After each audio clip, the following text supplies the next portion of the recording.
Century নেই, but কিন্তু দেখেন ব্যাটিং গড়। গড় 40.30, হাফ সেঞ্চুরি 5টি, অর্থাৎ তিনি একজন ভালো অলরাউন্ডার, সেটির প্রমাণ কিন্তু আমরা পাচ্ছি।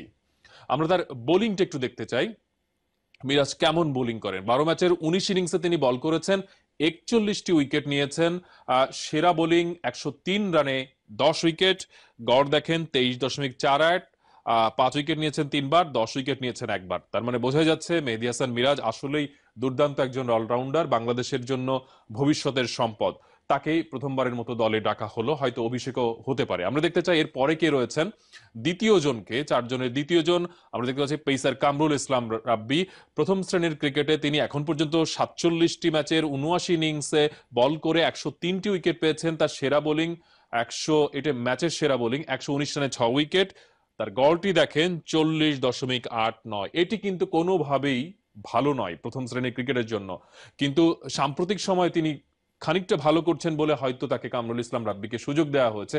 কিন্তু তার এই যে বোলিং গড়, এটি মোটেও আসলে ভালো বলা যায় না। আমরা 3 নম্বর কার্ডটি দেখতে চাই, তৃতীয় জনকে। তৃতীয় জন আমরা দেখতে পাচ্ছি সাব্বির রহমান। তিনি অনেকদিন ধরে টি-20 এবং ওয়ানডে ক্রিকেট খেলছেন নিয়মিত বাংলাদেশের হয়ে, কিন্তু সদস্য। প্রথমবার মতো টেস্ট দলে ডাক পেয়েছেন। 35 ম্যাচ খেলেছেন প্রথম শ্রেণীর ক্রিকেটে, 63 ইনিংসে 10 বার অপরাজিত থেকে 1840 রান করেছেন, সর্বোচ্চ 136। তার ব্যাটিং গড় 34.71, সেঞ্চুরি করেছেন 3টি। তার 50 রয়েছে 8টি। এখন দেখা যাক সাব্বির আসলে বড় দুটি ক্রিকেটে কেমন করেন।